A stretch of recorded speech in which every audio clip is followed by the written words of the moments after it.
Alan is a 30-year-old hardcore gamer who hasn't seen sunlight in weeks, and honestly, who could blame him? He just finished a no-hit run of Sekiro and Dark Souls at the same time. With GTA 6 still nowhere in sight, he goes online looking for something new to play and stumbles upon a mysterious game that never ends. A game installing itself without permission should be terrifying, but Alan is already hooked. He cranks the difficulty straight to hell mode, picks an untested summoner class for extra chaos, and blindly accepts the terms and conditions. Big mistake.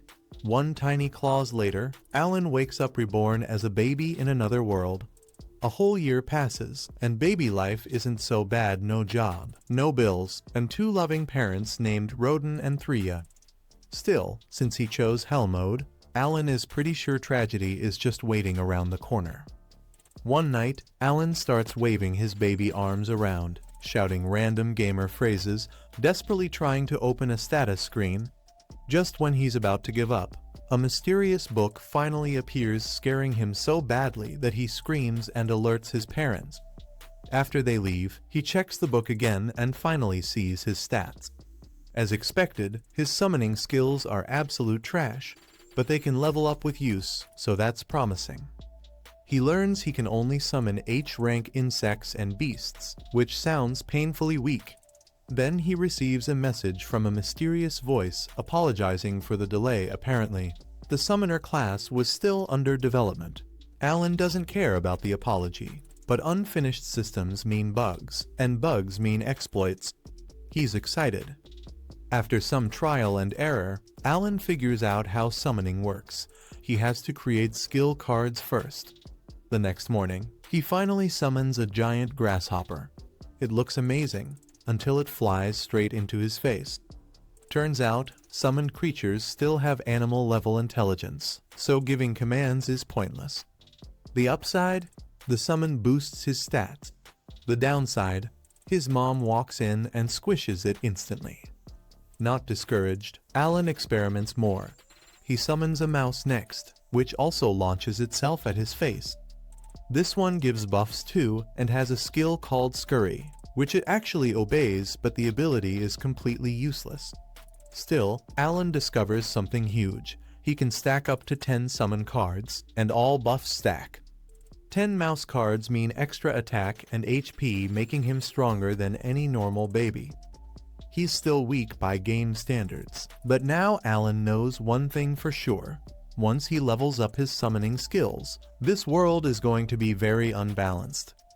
Normally, leveling up wouldn't be a big deal, but Alan chose hell mode because he thought suffering would be fun. Now he finds out that gaining levels needs 100 times more experience than normal, which means he's stuck grinding like his life depends on it. One day, his father Roden comes back from hunting, completely covered in blood. Don't worry, it's not his. He explains that he and the village men just took down a great boar, and Alan is instantly curious. Roden asks if he wants to see it, and Alan excitedly agrees. Roden lifts him onto his shoulders and carries him out, giving Alan his first real look at the outside world.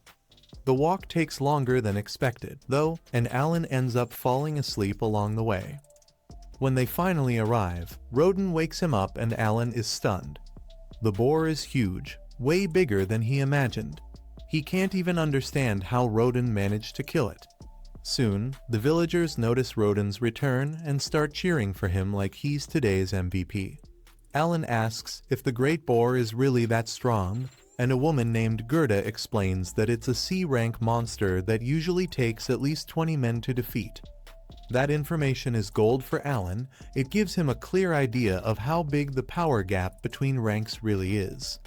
Still, before he can dream of summoning anything like that, Alan has one painful task ahead of him: more grinding. After 10 months of non-stop effort, Alan finally reaches level 2 as a summoner. The rewards are solid. His stats increase across the board, and he can now summon G-rank creatures and even fuse them. There's just one problem: fusion eats up a ton of mana.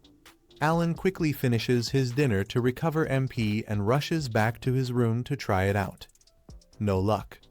His grimoire tells him his maximum MP is still too low. In other words, back to grinding. By the time Alan turns 3 years old, he finally has enough MP to use his level 2 skill. With the fusion system unlocked, he creates his very first fused summon, a G-rank bird. Proud of his creation, Alan gives it a name: Chappie. Chappie's main ability is voice mimicry. It can perfectly copy any sound or voice, making it amazing for confusing or distracting enemies. Alan also summons a frog and a mole. The frog's only talent is hopping around while flashing like a living disco light, which is useful as a distraction, I guess. The mole, on the other hand, is actually impressive. It can dig a huge hole in just a few seconds. Compared to H-rank summons, these G-rank skills are a massive upgrade, and Alan finally starts enjoying this game like world. Still, he knows he's far from strong enough to fight real monsters. That's when Gerda's daughter, Karina, shows up, looking to play with Alan.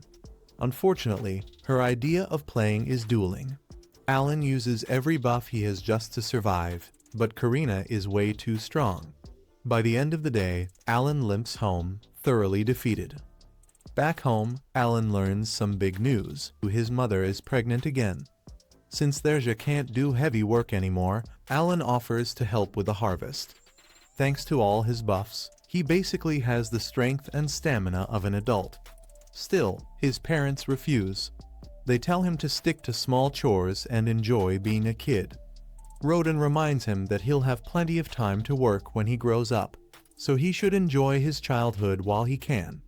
Alan is annoyed at first, but then remembers how brutal farm work actually is and decides they're probably right. During dinner, Therja mentions seeing Alan throwing rocks at a tree earlier and asks what that was about. Alan claims he was training for self-defense in case monsters attack. In reality, he was testing whether repeating actions could unlock new skills, but it didn't work. Roden is impressed by Alan's dedication and says he's looking forward to his appraisal ceremony. Alan asks what that is, and Roden explains that when kids turn 5, they're evaluated to see what talents they have. If Alan gets a strong talent, he could become rich and successful someday. When winter arrives, Alan summons a grasshopper in the snow just to see how long it can survive. It lasts a full day, which makes him proud until Karina shows up again and challenges him to another fight. As expected, Alan loses badly. In the chaos, he forgets about the grasshopper, which crawls onto Therja's leg and scares her so badly that she falls over. And falling while pregnant is very bad. Roden rushes to her side. She says she's fine, but she isn't. The fall sends her straight into labor. Like it or not, the baby is coming today. Roden tells Karina to fetch her mother, who helps Therja through the delivery. By morning, the family welcomes a healthy baby boy. Everyone is happy, but Alan feels conflicted. He still doesn't fully understand why a game reincarnated him into this world. Still, when he thinks about his old life in Japan, he realizes he didn't have much to lose. So instead of questioning it, Alan makes a decision. He'll focus on getting stronger and protecting his new family, because they matter more than anything. And that's how episode 1 comes to an end. By spring, Alan's appraisal ceremony is finally getting close, so he asks his dad what it's all about. His dad explains that every child has to be appraised when they turn 5, and if someone gets an amazing skill, they might even make it big. But this year is especially competitive since many kids are turning 5, including Karina. The whole village heads to the commoner city for the appraisal. As they near the church, Alan notices something awkward. Everyone else is well dressed, while he's basically wearing rags. Then it hits him he's been wearing rags his entire life. His family must be really poor in this world. Still, he doesn't let it bother him. When the priests arrive, some people start mocking the poorer villagers. The priests shut that down immediately, reminding everyone that blessings are given equally. Even a poor farmer can receive an incredible skill. With that, everyone is told to enter the church. Inside, Alan notices 3 statues. One of them is Elmia, the same voice who once sent him an apology letter for delaying his class. Yeah, awkward. The appraisals begin. First up is Palomas, the village chief's son. He places his hand on the crystal ball, and his stats appear on the wall.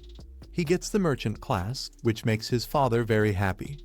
Alan finds the whole process underwhelming. It's basically his grimoire system, just with letter ranks instead of numbers. As more kids go up, some get strong talents, while others get nothing at all.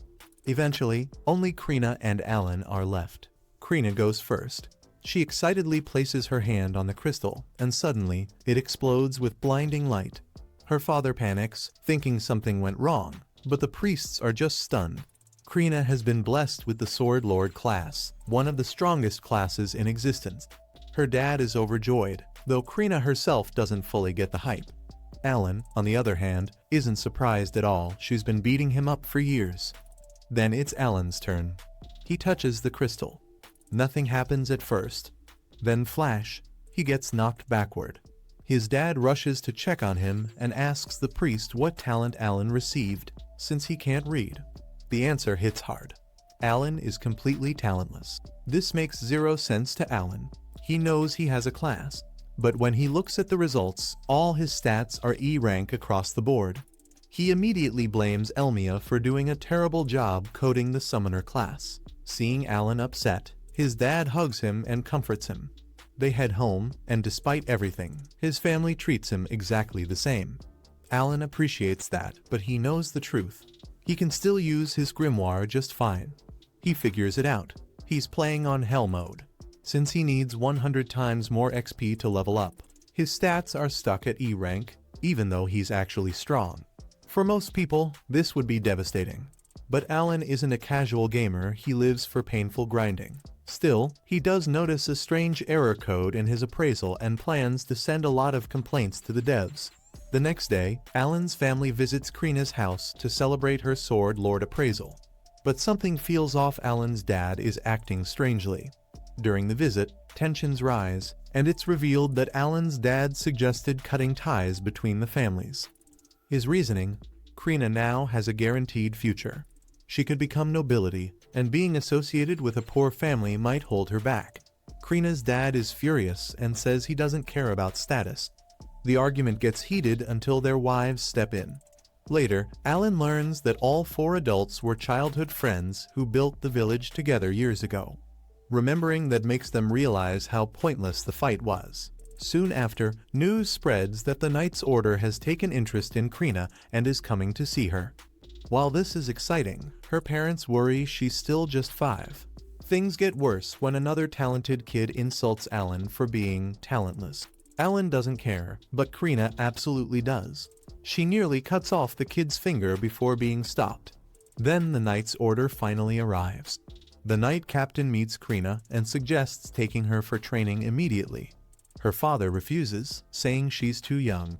The captain scoffs age doesn't matter for a sword lord. And just to be sure they're not lying, the captain orders his vice captain to duel Krina, a 5-year-old. Without hesitation, the vice captain agrees. Gerda begs the knight captain to reconsider. He doesn't want his daughter's life put at risk, but the captain shuts him down immediately. If Krina refuses to fight, it will be taken as proof that she lied about her class, and in that case, she and her entire family will be executed. Yeah, no pressure. The knights hand Krina a real sword. Most kids would be crying by now, but Krina, the moment she realizes she gets to use an actual weapon, she happily accepts the duel. She's battle-hungry, not scared. Everyone takes their positions as Lebron faces off against Krina. The duel begins, and Krina charges straight at him. And yes, your eyes are working, she's swinging a sword twice her height like it weighs nothing. She even manages to push Lebron back a bit, though he's still handling her without much trouble. The knight captain looks unimpressed. Krina blocks one of Lebron's attacks and prepares to strike back, but instead, Lebron kicks her across the street and into a wall. Gerda loses it. He tries to rush in, but the knights slam him to the ground. Roden and Alan are also restrained when they attempt to interfere. Alan thinks this whole thing is ridiculous. Sword lord or not, an adult will always have more combat experience than a 5-year-old. But then Krina stands up. A terrifying aura surrounds her. Without saying a word, she launches another all-out attack, completely focused. This time, she overwhelms Lebrin so badly that she slices his sword in half and nearly takes his head off. The fight ends instantly. Krina looks disappointed that it's already over, but she had fun. She politely thanks Lebrin for playing with her and walks away, leaving him to process the fact that he just lost to a 5-year-old. Gerda rushes to Krina, relieved she's okay, and praises her. But the knight captain approaches again, making Jira defensive. He doesn't want the man anywhere near his daughter. This time, the captain admits the truth. Krina is absolutely a sword lord. He apologizes for forcing her into such a brutal duel and asks to discuss her future.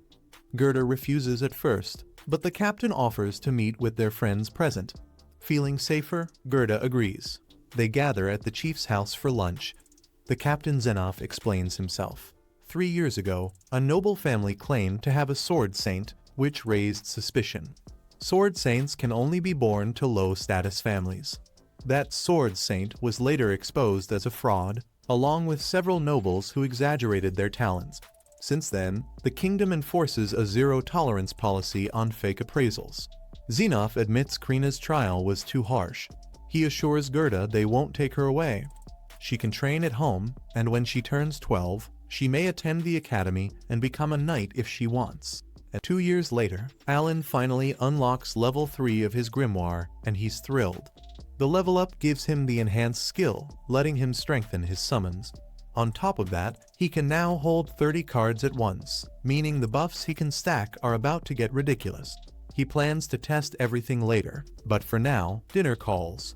As for Alan's family, his little brother is turning 2, and his mom is pregnant again, this time with a baby girl. His parents start discussing names, but right then, Alan receives a message from Elmia. Without thinking, he blurts out her name. Unfortunately, his parents misunderstand and think he's suggesting naming the baby after a god, which is a massive taboo.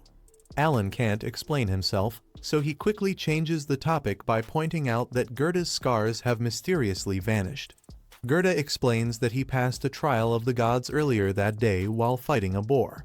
Alan has never heard of that, so Jira explains that sometimes after battle, warriors feel refreshed and fully healed.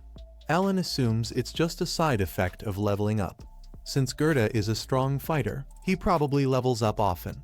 Alan, on the other hand, has a level 3 grimoire, but his body is still level 1 because he hasn't fought any monsters yet. If Alan wants to grow stronger, he'll have to fight, but that's easier said than done. He isn't allowed to leave the village without permission, except during hunting expeditions. When Alan casually suggests joining the next hunt, his father shuts it down immediately. He doesn't want his son anywhere near danger. That night, after everyone falls asleep, Alan reads a message from Elmia in his grimoire explaining that a system bug made him appear talentless during appraisal. It's now fixed. His true class, Summoner, will show next time. His stats showed E rank only because he's on Hell mode, so a new stats section reveals the truth. He actually has multiple A and S rank stats, comparable to Krina. Excited, Alan tests the enhanced skill on a grasshopper summon, boosting its stats, but when he materializes it, his mom barges in and instantly kills it. The next day, while Gerda goes hunting, Alan experiments more and finally succeeds at fusion, gaining a new grass card that boosts MP. Summoning it produces a strange apple creature with no combat ability, but an aroma skill. It plants itself and releases a pleasant scent, which his mom mistakes for a normal plant. Training later with Krina, Alan still loses but realizes he's tougher, and his sword mastery reaches level 3. Frustrated after failing to unlock new skills and babysitting Mash, he feels discouraged until Mash notices new saplings around the house, caused by Alan spamming apple summons. The MP boost improves his mana recovery from 6 to 5 hours, giving him over 15% more daily MP. That evening, tension rises when Gerda doesn't return. Hunters soon arrive in panic, carrying Rodin, who was gored by a boar. The wound was cauterized, but he's barely alive. The only reason he survived the trip back was because they used an expensive healing herb. Verja is shocked they shouldn't have been able to afford it. Gerda explains that the knight captain had apologized earlier and gave them gold coins, which they used to buy the herb. Still, it wasn't enough to save Rodin completely. The hunters start shouting, blaming commoners for the incident. The noise wakes Mash, who begins crying. Alan takes him to bed while the hunters leave to give the family some peace. Later, Alan asks what really happened. Gerda explains that a few days ago, the village chief ordered them to allow commoners to join the next hunt. Boar meat is valuable, most of it goes to the Baron, and the rest is shared among the hunters. Since commoners rarely get meat, joining a hunt was tempting. But there's a reason no commoner has ever volunteered before. Hunting boars is extremely dangerous. Every year, hunts end with injuries and sometimes deaths, so commoners usually stay far away. But Roden had recently earned a reputation as a legendary hunter, which made people careless. Many commoners thought that as long as Roden was there, he'd handle the boar while they collected the rewards afterward. Because of this, they asked the village chief to let them join the hunts. Roden and Jira strongly disagreed, but an order from the chief couldn't be refused.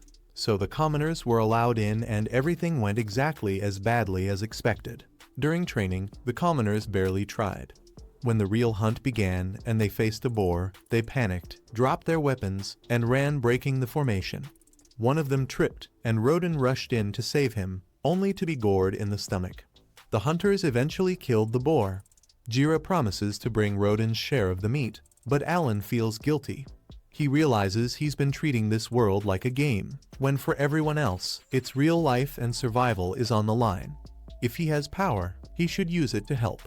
By morning, Roden wakes up, though he's still badly injured and likely won't be able to hunt before winter. Gerda offers to share his supplies, and Alan steps forward, declaring he'll take Roden's place. Seeing how serious he is, no one objects. Alan immediately starts helping, carrying heavy water with ease and harvesting potatoes one-handed, shocking Gerda. That's when he learns most of the harvest goes to the Baron, which feels unfair. The village chief later arrives to apologize, admitting partial fault and bringing the frightened commoner responsible. Roden forgives him, warning him to be more careful. Later, Alan tries to hunt on his own. He summons frogs to lure prey, but instead attracts a monster bird. He considers running, but chooses to fight for his family's sake. He lands the first hit and summons dogs to attack, but the bird overwhelms them. With his summons gone and buffs fading, Alan is left in serious danger. If he doesn't act fast, he's about to become bird food. Luckily, he gets one last chance and summons 2 leeches that latch onto the bird's neck. He's never tested them in real combat before, but to his relief, they drain the creature's energy, weakening it just enough to turn the tide. Once he breaks free, Alan summons even more leeches and wolves. Working together, they finally manage to bring the monster down. Alan can barely believe it, this is his very first kill. His grimoire confirms the bird is dead, and he even earns 100 XP as a reward. Later that day, Alan returns home carrying the massive bird, leaving his family completely stunned. They can't believe he actually managed to kill something like that. Alan brushes it off, saying he caught it while it was distracted, which is technically true, though he conveniently leaves out the part about his summons. Gerda starts examining the corpse, confused about how Alan could defeat it with only a wooden sword and some rocks. When he notices bite marks, he asks about them. Alan quickly claims he was fighting on instinct and did whatever he had to. Gerda imagines Alan biting the bird in desperation, but either way, he admits it's an impressive feat and congratulates him. Gerda even helps Alan prepare the meat since it's his first time. The bird originally weighs around 60 kilos, but after being bled, it drops to about 20. Only half of that is edible, though the wings sell for a good price, and there's also a magic stone. Still, most of it has to be handed over as tax. Alan complains about the unfair 60% food tax, and Gerda agrees, but normally, there's nothing they can do about it. This time is different. Because of Alan's unique situation, they decide to negotiate with the chief. At the chief's office, Gerda suggests that Alan should only give up the wings and keep the rest. The chief hesitates, saying the Baron demanded extra food this year. Gerda reminds him that Alan only went hunting because of the chief's unreasonable demands, which led to Rod getting injured. To really sell it, Alan pretends he's about to pass out from hunger. The chief feels guilty but still hesitates until Gerda offers the magic stone as part of the deal. That finally seals it. Not stopping there, Alan asks if he can keep most of the meat from any future birds he catches. The chief agrees, assuming there's no way a kid could pull that off again anytime soon. He's very wrong. Soon after, Alan manages to lure in 2 birds at once. By now, he's perfected his strategy. Leeches to drain them, rocks to stun them, wolves to attack, and a final smack with his sword to finish the job. He's been hunting every 3 days, and this is the first time he wins without losing a single summon. Even better, he finally levels up. Reaching level 2 gives him a 60% stat boost, not as high as he hoped, but still huge. It took him 6 years to level up once, and now that he finally has, he decides it's time to tell his family the truth. He explains that he's not talentless and that he received a divine oracle as a baby, making him stronger and smarter, but at the cost of having to work much harder than everyone else. His parents believe him, though they're worried it sounds more like a curse. Alan admits they're not wrong. He explains that his talent was too new to be detected, which is why he was labeled talentless. While relieved, his parents wish he'd told them sooner. Alan chooses not to reveal that he's a summoner yet, unsure how people would react. With winter arriving, Alan starts trading the bird meat he saved, with Gerda guiding him. As long as no careless commoners get involved, hunts usually go smoothly, which makes Alan wonder what really separates people like him and Gerda from ordinary villagers. Gerda explains that commoners sit a step above serfs on the social ladder, and their taxes reflect that. Serfs have to hand over a painful 60% of all the food they produce, while commoners only pay a head tax, 1 gold coin per person each year. Naturally, Alan asks the big question, can a serf become a commoner? Gerda says yes, but it'll cost 10 gold coins per person. Alan does the math in his head. With another baby on the way, he'd need a total of 50 gold coins to upgrade his entire family. That's a huge amount of money, but he's determined to make it happen, no matter how long it takes. He spends the rest of the day following Gerda around, learning how the barter system works. By the second day, he understands it well enough to trade on his own. 5 pieces of jerky can buy a bag of salt, and that same bag is worth 5 silver coins. That means 1 piece of meat equals 1 silver coin. Since 1 gold coin is worth 100 silver, Alan realizes he'll need the equivalent of 500 pieces of Alderaran meat to save up enough. It sounds insane, but in his mind, it's totally doable within a few years. Next, Alan visits a potion shop and asks about MP recovery potions. The clerk laughs and says he doesn't sell anything that fancy. So Alan asks about healing herbs instead. That question hits a nerve. The clerk remembers selling one to a desperate man named Gerda years ago. The herb usually costs 5 gold coins, but Gerda only had 3 and begged for a discount to save his friend's life. Though worried he'd been scammed, the clerk helped him anyway, and to his credit, Gerda later came back to pay the rest. Realizing his father might not be alive without that kindness, Alan thanks the clerk sincerely and gives him a piece of bird meat as a gift. While walking through town, Alan passes a weapon shop and nearly chokes when he sees that a single weapon can cost up to 50 gold coins. But before he can think too hard about it, trouble finds him.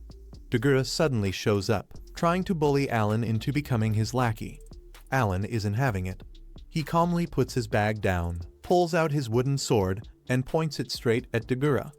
Alan could end the fight right there, but he wants it to be fair, so he tells Gerda to go grab a weapon. Confident he's got the advantage, Gerda runs off and comes back with his club. Big mistake.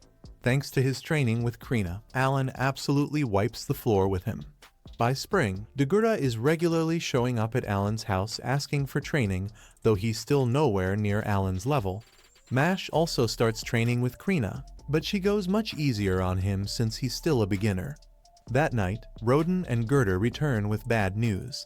The Baron has raised the hunting quota from 10 boars to 15 and worse. He's ordered that commoners be allowed to join the hunt again. After last time, everyone knows that's a terrible idea. But a direct order from the Baron can't be ignored, so they're forced to agree and hope nothing goes wrong. That's when Alan speaks up. The real problem with commoners joining the hunt is that they're completely untrained.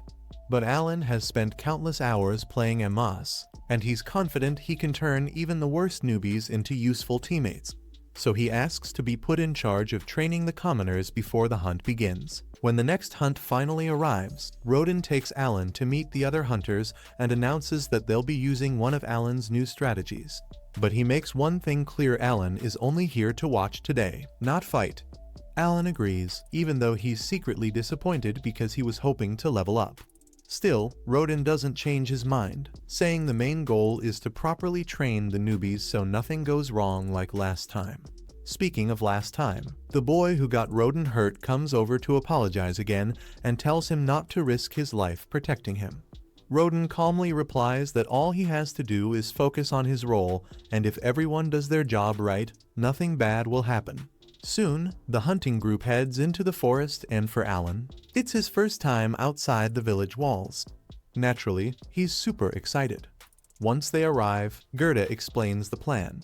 A few newbies act as bait to lure out a wild boar. When the boar charges in, Gerda's team stops it, and Roden's group rushes from the sides, stabbing it repeatedly. This method has worked for 10 years, but not so well with scared beginners. That's where Alan's idea comes in. Instead of putting the newbies in danger, they stay off to the side. When the boar is nearly defeated, Alan signals them to rush in and land a few hits. Since you only need to deal a little damage to earn experience in this world, the plan works perfectly. The boar falls, and boom, the newbies feel power surge through their bodies. They've leveled up. Alan is thrilled, but also slightly annoyed because he didn't get any XP himself. The next day, Alan hears that one man has stopped hunting and started butchering meat instead since his wife is pregnant and he doesn't want to take risks. Alan immediately sees an opportunity. He brings the man to his house and shows him all the birds he's caught. The man is shocked a kid managed to capture so many. Alan admits he can't butcher them alone and offers a deal: 2 packs of meat for every bird prepared. The man happily agrees, though he asks if Alan is sure about paying that much. Alan smiles and says it's fine. After all, these birds aren't for food, he caught them to sell and earn the 50 gold coins needed to raise his family's status. Later, the hunting group heads out again, now with even more newbies. The goal is to eventually form 2 full teams and double the number of boars they catch, just like the Baron wants. Alan does wonder why the Baron is so obsessed with more boars when there's no food shortage. Before he can think too hard, another boar attacks. The same plan is used: control the boar, then let the newbies land finishing hits. They all level up again.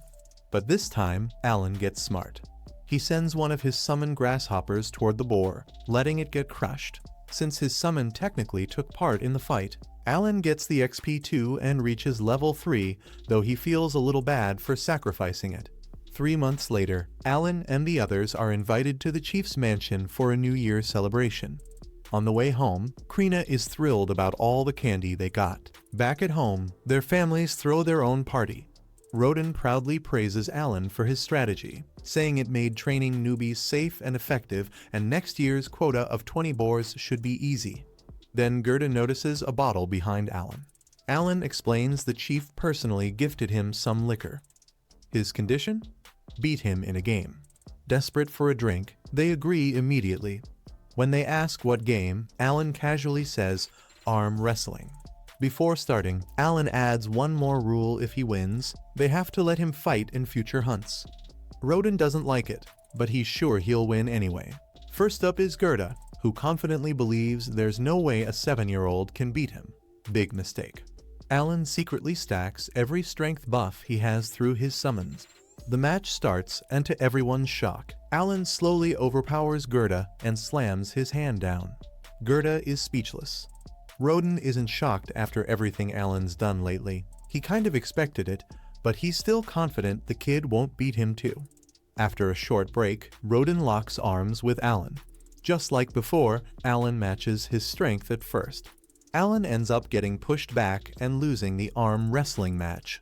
Keeping his promise, Alan hands over the liquor, but confidently declares that one day he'll be strong enough to beat his dad. Later that year, Alan finally levels up his summoning skill again and unlocks a whole set of E-rank summons. He's excited but knows he'll need to experiment to see what each one can do. Since E-rank creatures should give stronger buffs than the weaker ones, Alan is sure he can now beat Roden in arm wrestling. But before running off to challenge him, he notices something new in his grimoire, a feature called storage. Curious, Alan taps it and sees a black square on the page. He tosses a rock inside, and never hears it hit the bottom. When he reaches in, a strange mental image shows him exactly where the rock is. He starts throwing in more things and realizes something insane as long as it fits through the book. The space can hold unlimited items. Basically, he just unlocked infinite inventory. Alan immediately knows this is way too overpowered to be random. Skills this broken usually exist for a reason, which means he's definitely going to need it soon. Still, storage can wait. It's time to test his new summons. He tries summoning one, nothing happens. Turns out, E-rank monsters need E-rank magic stones to appear. Luckily, Alan already has some from killing rabbit monsters earlier. He grabs them, tries again, and still nothing. That's when he gets an idea. He throws the stones into the storage space and boom. Out comes a giant, beautiful butterfly, much bigger than expected. Before his bug-hating mom sees it, Alan hides it and heads to the fields, where he summons a terrifying saber-toothed tiger. He attempts to fuse the butterfly and tiger, but it only works after adding more magic stones, showing he'll need a lot of them going forward. At dinner, Roden tells him the village wiped out most rabbit monsters years ago because they were dangerous. Worried about running out of stones, Alan asks Palomas the next day and learns low-rank magic stones are basically useless and often scattered on the ground. So Alan starts scavenging and quickly collects enough to unlock all his new summons.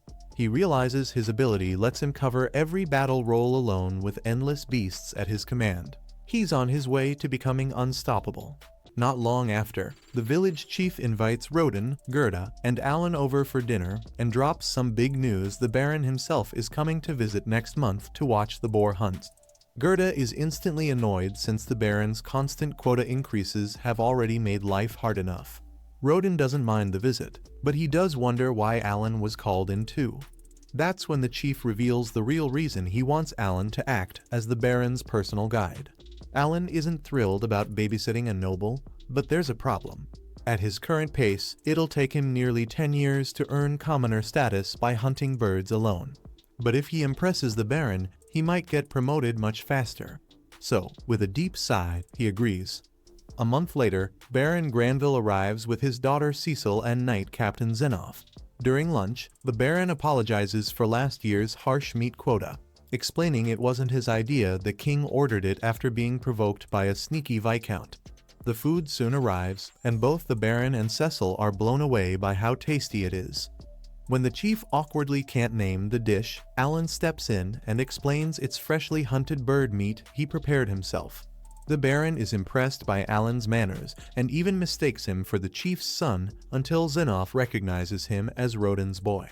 When Cecil learns Alan is just a serf, she freaks out about a lowly peasant being in the guest hall. Her father quickly shuts that down, reminding her that serfs are valuable people, not dirt. She apologizes, but now she clearly has it out for Alan. The next morning, they head into the forest to watch the hunt from a safe tower Alan prepared. Cecil is amazed by the endless trees, having never seen a forest before. Soon, the warriors arrive wearing new armor made from last year's boar hides. Alan explains they turned the hides into tools and gear to make hunting safer and faster. Some unarmored men run into the forest to lure the boars out. It takes a while, but eventually a massive boar charges in. Using thick hide shields, they trap it, then stab from the sides while younger hunters help with long spears. The scene is so bloody that Cecil turns pale, and when Roden finishes the boar with a brutal strike, she faints on the spot. Before the cheering even ends, 2 more boars burst out of the forest.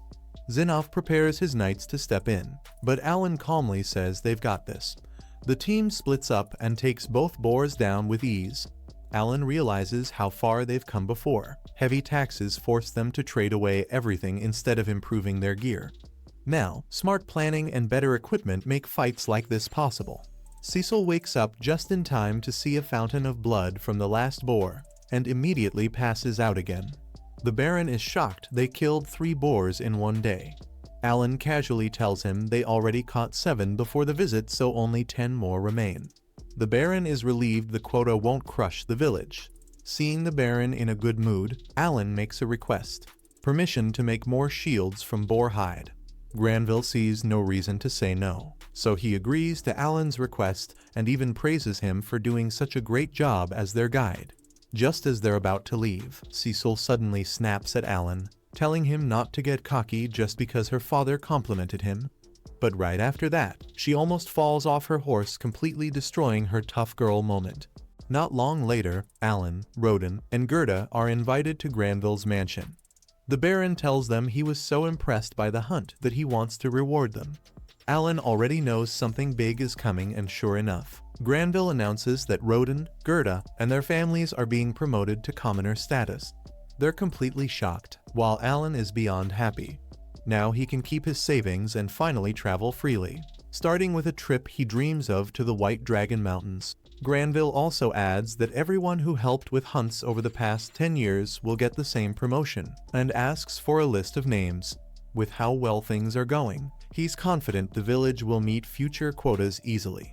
Just as he's ready to leave, Granville remembers one last request from the king. The village is being used as a success story, so he wants to hear how the boar hunts began.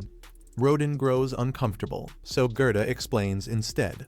13 years ago, 100 poor settlers moved onto the land and worked non-stop to survive. But just as things improved, a giant boar destroyed all their winter food. With no weapons, they attacked it using farming tools and somehow won. The village survived because of it. Granville is impressed, but Gerda reveals the truth: Roden lost a close friend during that fight and has blamed himself ever since. Feeling bad for bringing up painful memories, Granville tells Roden he can make any request he wants. But Roden surprises everyone by asking for Alan to work at the Baron's estate. Inside, Alan panics. Working there means less freedom, not more. But Granville agrees and even promotes Alan straight to full servant instead of a simple helper. Cecil explodes in anger, until the butler calmly reminds her Alan is now a commoner, not a serf. Alan wants to refuse, but seeing how happy Roden is, he can't bring himself to say no. The next day, Alan prepares to leave. His family is proud but emotional, especially Karina. To cheer her up, Alan challenges her to one last spar. Everyone expects Karina to win, but Alan dumps all his stat boosts into speed and suddenly moves faster than ever. For the first time, he defeats her, holding his blade to her neck. Shocked, Karina can't believe she lost. Alan laughs and calls it a draw, promising a rematch someday. Soon it's time to go. The villagers say their goodbyes, and Dagora even gifts Alan a knife for the journey. His parents walk him to the village gate, reminding him this servant job is just the first step to a bigger future. The carriage arrives to take Alan, Cecil, and the Baron back to the city. The ride is painfully awkward. Cecil refuses to look at him, and Alan has no idea what to say. But one way or another, he's ready to face what comes next. So, Alan officially begins his new life as a servant at the Baron's estate. Since he's about the same age as Cecil, he's assigned the very important job of taking care of her, which basically means doing whatever she says, even when it makes zero sense. For example, she makes him lift her onto his shoulders so she can grab some fruit from a tree. She finally gets one, takes a bite, and immediately decides it tastes horrible. Naturally, this is Alan's fault for not magically knowing it would taste bad. Cecil isn't evil or anything, just the kind of person who can drain your energy before lunch. Of course, Alan can't complain. She then orders him to go to the market and buy her actually tasty fruit. Alan agrees, but before he leaves, something huge flies overhead, a giant ship in the sky. A flying ship. He just stands there staring like his brain has stopped working. He had no idea this world had magic airships. Cecil looks at him like he just discovered fire. "Is this your first time seeing one?" she asks. It absolutely is. So she shrugs, tells him not to forget the fruit, and leaves him to process his shock. The next morning, Alan wakes in his attic room, which, compared to his old place, is luxurious. His summoning grass gives off a refreshing scent, boosting his energy. Breakfast downstairs introduces him to the other servants, especially the head servant, Rickle. Rickle explains that Cecil's strictness is because Alan is a full servant, not a temporary hallboy, meaning he's technically part of the noble Granville family. Alan realizes why his father was thrilled about the position. Later, while helping serve breakfast, the Baron's wife praises Alan's manners despite his humble background, and the Baron is impressed by his capability, even though Alan isn't talentless, as they assume. Cecil immediately boasts about her wizard talent and her brother's swordsman talent. Her father immediately shuts that down. He warns her not to talk about talents in front of her younger brother, Thomas. Thomas doesn't have a talent, and it's a sensitive topic for him. Hearing Cecil brag makes him tear up. Cecil feels bad for about 3 seconds, and then somehow blames Alan for the situation. Later that afternoon, Alan finally gets some free time. He heads straight into town. His #1 goal, the Adventurers Guild. He walks up to the receptionist and asks to register. She smiles and asks his age. "I'm 8, he says proudly. She politely crushes his dreams. The minimum age is 12. Alan is devastated. 4 more years of being Cecil's personal assistant. Tragic. Since he can't register, he studies the notice board instead. There are bounties posted for monsters of all ranks. While he's reading, an adventurer named Raven walks up and tells him this isn't a place for kids. Alan apologizes and prepares to leave, but first, he asks how the bounties are organized. Raven explains that monsters get stronger the farther you travel from the city. The strongest ones live near White Dragon Mountain. There's even an old bounty still posted for the White Dragon itself. Alan asks why no one has claimed it, considering how high the reward is. Raven laughs. The dragon is simply too strong. However, the area is rich in mithril, so people keep taking mining requests there, and the dragon bounty keeps increasing. That's all the information Alan needs. He thanks Raven and leaves. He may not be allowed to register as an adventurer yet, but no one said he can't fight monsters. It's his day off, after all. He runs to the city gate, but is stopped by a guard. Normally, you can't just stroll out of the city. However, since Alan is technically part of the Granville family, he shows their seal as identification. That clears things up immediately. The gates open. Alan enters the forest cautiously, stopping a few kilometers in where D-rank monsters roam.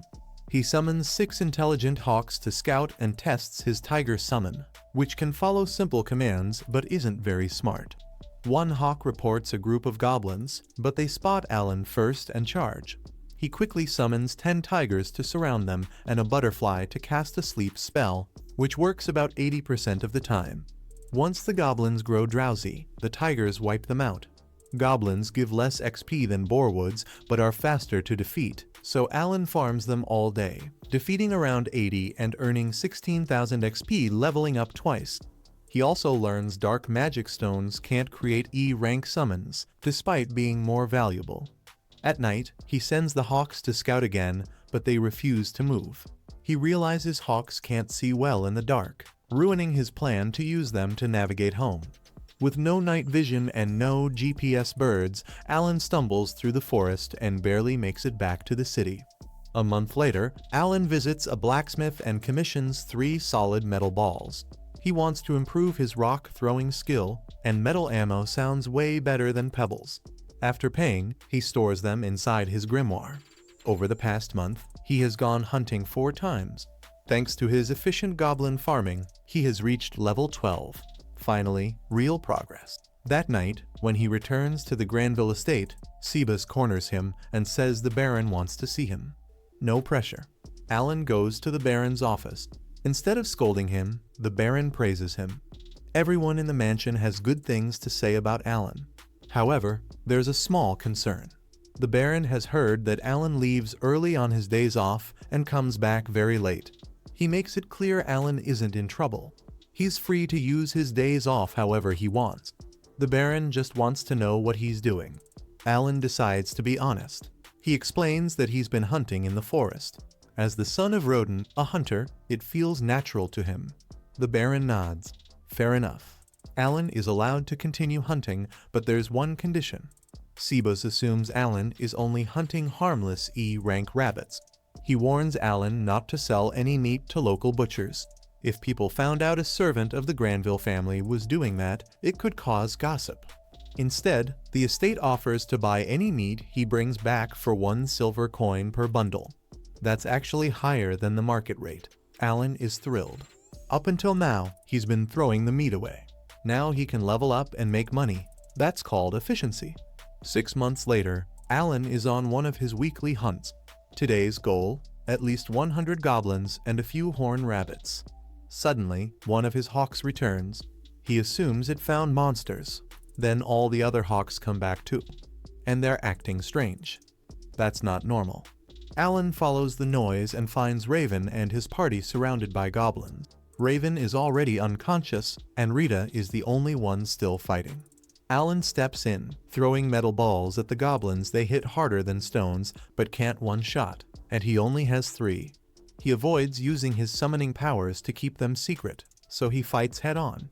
At level 12, D-rank goblins are no longer a challenge. He quickly defeats several, far faster than Rita, and clears the area. The party is safe, but Raven may not survive.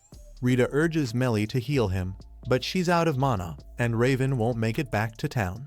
Alan quietly offers special healing grass created by one of his summons. He applies it, and Raven's wound fully heals.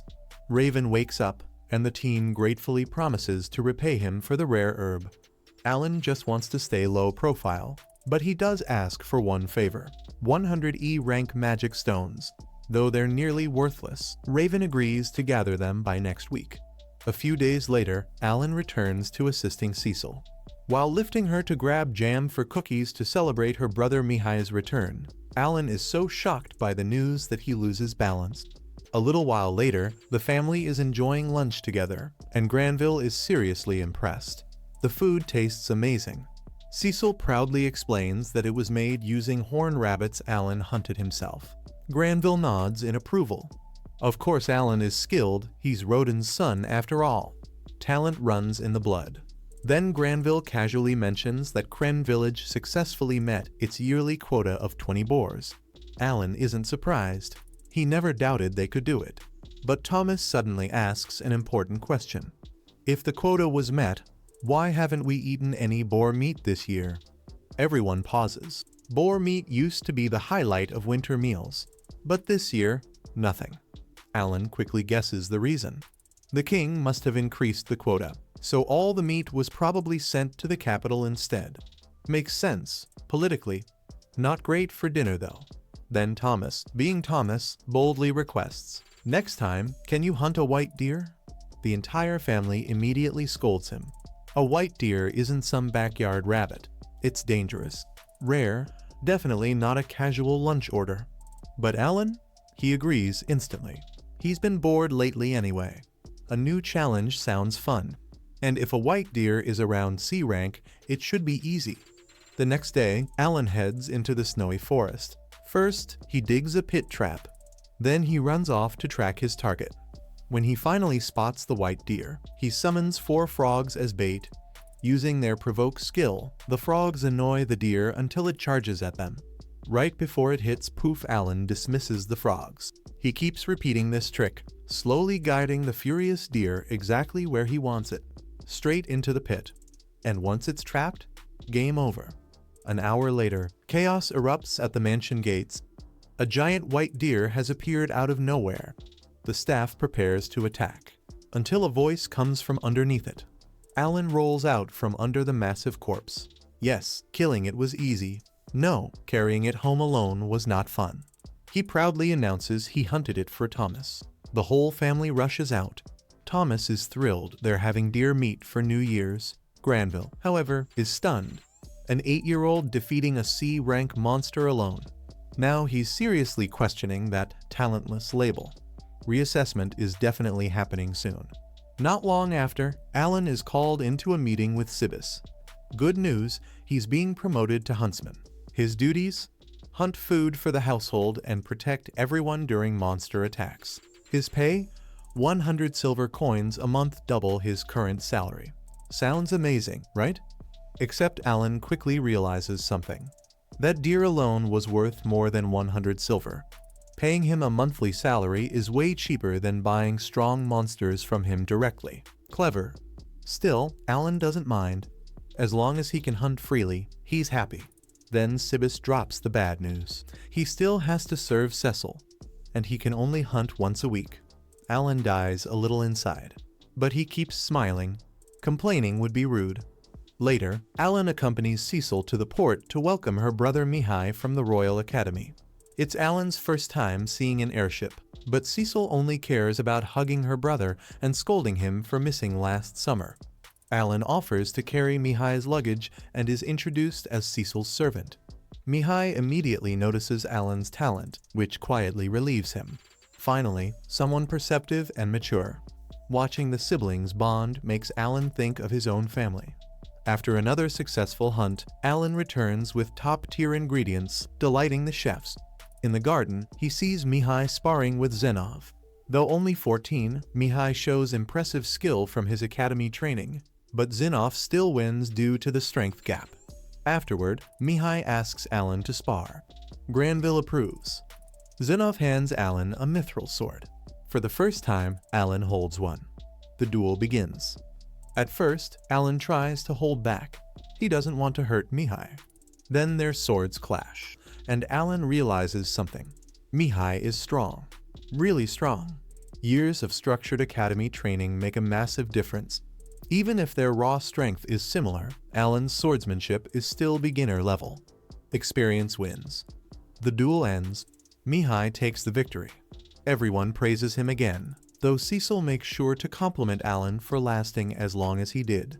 When Thomas asks how Mihai got so strong, Mihai explains he had to clear a dungeon as a summer assignment last year. Suddenly, Cecil understands why he didn't come home. She feels bad for complaining earlier. Alan, meanwhile, is thinking about how incredible that academy training must be. Before leaving, Alan asks Mihai to spar again next summer. Mihai happily agrees and shakes his hand, asking him to take care of Cecil until then. Alan agrees. Internally, he's calculating the fastest way to quit this job without dishonoring his father. Viscount Carnell visits Granville and casually mocks the territory as a backwater. Though both men hide centuries of rivalry behind polite smiles, their lands sit on opposite sides of White Dragon Mountain, rich in mithril. A white dragon currently roosts on Granville's side, blocking their mines and crippling their economy, while Carnell prospers. The dragon switches sides roughly every 100 years, constantly flipping the balance of power. During dinner, Carnell praises what he thinks is rare boar meat prepared by Alan, but it's just horned rabbit, and he can't tell the difference. Carnell reveals he came because his eldest daughter was recently appraised and declared talentless. Instead of bragging, it's humiliation. He mockingly notes that 2 of Granville's 3 children have talents, while Granville fires back that Carnell also has a gifted son. The exchange is quiet political warfare. After Carnell leaves, Alan realizes noble life isn't glamorous, it's ruthless. On his day off, Alan seeks advice about hunting C-rank monsters. Having killed over 10,000 D-rank goblins, he wants stronger prey. He soon finds a C-rank orc and defeats it cleanly with summoned tigers. But a C-rank armored ant is a different story. Its shell shrugs off tiger claws. Using sleep butterflies, he flips it to target its softer underside, barely cracking the shell before it wakes. After desperate repeated strikes, he finally wins, collapsing in relief. Same rank, vastly different difficulty. The ant seems almost immune to physical attacks, making Alan wonder if magic would have been easier, especially with his high intelligence stat. So he joins Cecil's magic class. A magic orb should glow if he has talent. It doesn't. No matter how hard he focuses, nothing. Alan is officially magicless. That realization stings more than the ant fight. One evening, while the family is having dinner, Rickle suddenly rushes in with urgent news. A terrifying murder gulch has been spotted nearby and will reach the southern gate in less than 2 hours. The problem is that Zainov and his knights are away on a monster hunting mission and won't return for 2 days. Realizing the city has no defenders, Granville sends Rickle to the Adventurers Guild to post an emergency quest and gather fighters. Since the Murder Gulch is a B-rank monster, far too strong for local adventurers, Alan volunteers to stall it himself. However, he had already used most of his MP earlier while farming experience, so he needs time for his mana to recover. While heading through the city, Alan overhears a desperate man begging an adventurer to save his wife and daughter. Their carriage is stuck, and the Murder Gulch is currently chewing on it. Alan quickly throws an iron ball at the monster's eye, drawing its attention away from the family, but now the monster is fully focused on him. Alan immediately runs, planning to lure it away from the city toward the mountain. Once his MP recovers, he summons butterflies to boost his speed and attempts to put the monster to sleep with their magic. Unfortunately, the Murder Gulch resists the spell and swats the butterflies away. The chase continues for hours until Alan finally hides under some trees and briefly loses the monster. Exhausted and out of options, he realizes he isn't strong enough to defeat it and has already burned several magic stones just to survive. Still, he feels relieved knowing he at least led it far away from the city. But just as he prepares to leave, the Murder Gulch finds him again. For 3 straight days, Alan runs day and night while the monster relentlessly pursues him. Eventually, he manages to shake it off and stagger back to the city, completely exhausted. The guards recognize him as the hero who lured the monster away and catch him before he collapses. When Alan wakes up, he's back at the mansion being cared for by Cecil and Sebas. Cecil scolds him for making everyone worry, while Sebas praises his bravery and tells him Granville wants to see him once he recovers. When Alan meets Granville, he apologizes for not being strong enough to defeat the monster. Granville immediately dismisses that, saying Alan's actions saved the city from massive casualties. As a reward, Granville gives Alan 10 gold coins, and the family he rescued gives him another 10 gold coins in gratitude. With the money, Alan finally buys a mithril sword. With his new weapon, he easily defeats an armored spider monster, slipping the blade through gaps in its armor to retrieve its magic stone. Later, Alan experiments with his summons by calling 3 hawks. 2 that were stored in the grimoire can correctly identify a fruit hidden inside a bag, showing they share knowledge while inside the grimoire. However, the 3rd hawk that stayed outside has no idea what's inside, proving the shared information only works for stored summons. In early March, Cecil's brother Mihai finally gives Alan the rematch he wanted. Despite Alan becoming stronger after hunting many C-rank monsters, Mihai's swordsmanship is still far superior, and Alan loses again. During lunch afterward, Mihai hears about Alan's encounter with the Murder Gulch. Alan downplays it, saying he mostly ran away, but Mihai is still amazed he survived against a B-rank monster. Just then, a knight suddenly bursts into the dining room again, making Alan nervous, remembering how chaotic the last time was. But this time, the knight brings good news. The white dragon that had been nesting on the nearby mountain has finally started migrating toward Cardinal's territory. This means the mithril mines on the mountain can finally be used again. Granville is overjoyed. Reopening those mines could bring a massive economic boom to the region. He immediately wants to send knights to inspect them. However, Zenov advises caution. First, they should confirm where the dragon plans to build its new nest before making any moves. Granville agrees.